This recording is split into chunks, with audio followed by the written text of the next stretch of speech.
What's going on, y'all? It's your guy Don Knock, producer, artist, songwriter, and much more. But yeah, I'm here.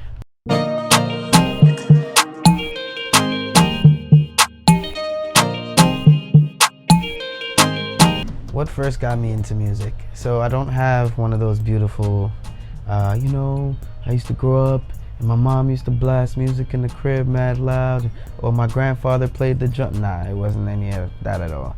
My friend just gave me the program Fruity Loops, and once he gave me like the demo version, I sat down and just kept fidgeting with it and just spent a lot of time, and I realized I just kept spending a lot of time. I'd leave my computer on for days because I don't know if any of y'all know about Fruity Loops demo version. You can't save what you're making. So once you save it or you close it, whatever you made just now is gone. So I would like leave my computer on for days until I'm sure I was done with whatever it is. And that's when I would actually shut it down. So over time I realized that I just kept doing it, and I never stopped since. So that's pretty much the reason. It's the only thing I ever did in my life that I never stopped doing. That's very interesting because I don't really know if I really have a musical inspiration per se. What inspires me to make music, it's gonna sound terrible, but it's true. Like, what inspires me to make music is me. It's just the love of sitting in front of the computer. There's something I get out of finishing a beat or finishing a song that I don't get from almost anywhere else. You know, it's one of the few places I really find true joy from. And if you know me, you'll know sometimes it's very hard to get me excited. So that's one of the things I really get excited about. Music to me means freedom. And if I do things right and I do it correctly, it would mean freedom not just for me, but for my family. My creative process is like sit down in the chair and see what happens. If it's me by myself. So like there's different perspectives. I'm one of those weird dudes that can do a lot of facets of music. So I produce, I write, I'm also an artist. So it depends on the perspective. So if we're talking about me and I'm in here and I'm making a record for myself, my process is very fluid. It's not very thought out at all. I would just come in, sit down, and whatever happens. Lately I've been trying to write what I've been feeling more so.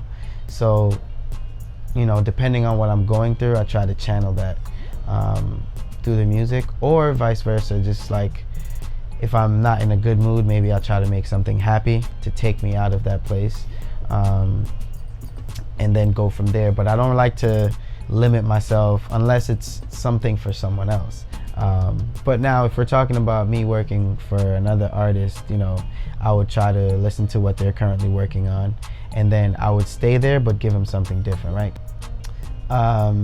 I would try to blend my sound with theirs and give them something of what they're missing. So if they have mostly ballads and R&B stuff, then I would try to throw them a little, throw them some Caribbean flair, or, you know, throw them something with a little bit more bounce. Even with Duran, the No Ties record, that's how that came about, because, you know, I'm from Jamaica, so I wanted to throw him something that's upbeat, but also not completely in his comfort zone, but also think it could be a sound. So, and that turned out to be definitely one of the favorites for the project. So I'm happy that, you know, I approach music in that way when I'm working with artists. The person I would choose if I had a choice would probably be Pharrell. It's like everything he touches is good. Everything he does is really creative. You don't really know shit about Pharrell. He don't get in no drama. He has his family. He works with everybody. He works with all types of genres. He makes clothes. You know what I'm saying? Like, I really like that. And he also has similar, I guess, story in sense of he started out making beats and then progressed to being an artist. Then he has the NERD, you know what I'm saying? So now he owns a bunch of different businesses. So I definitely love Pharrell in terms of that. I would tell them that basically I'm nothing without you. Without supporters, what do I have? You know, I can perform to an empty arena, but what is that? You know, To me, that's also the same as performing in front of an arena where nobody fucks with you at the same time. It's like, what is that, you know? So to me, that is what it is. It's like your fans are who make your career. If you're not worthy of making music, you won't have fans.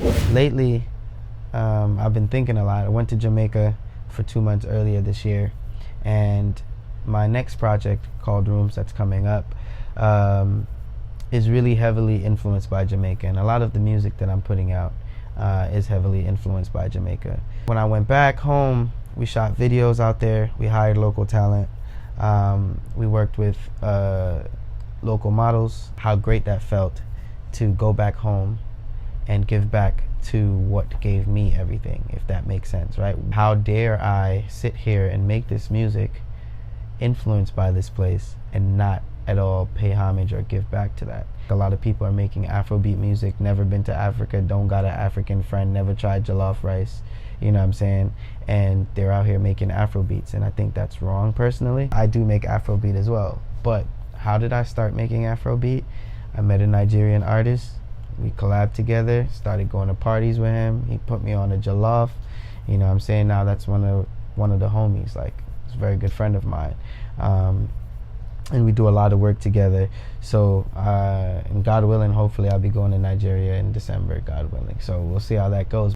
I really want to build on that going forward, the idea of giving back to what gave you everything to some degree. So hire someone from Nigeria to color your video, hire a Nigerian PR. I think there are a lot of talented people from these places that we can hire and we can work with and build as well, you know. But look out for my next single, which is probably going to be regular. It's going to be amazing. We shot the videos in Jamaica. Amazing video. Can't wait for you guys to see it. And yeah, so just stay tuned. Thank you for following the journey, and thank you for taking your time out to interview me. And I have a lot more coming up, so continue to follow the journey.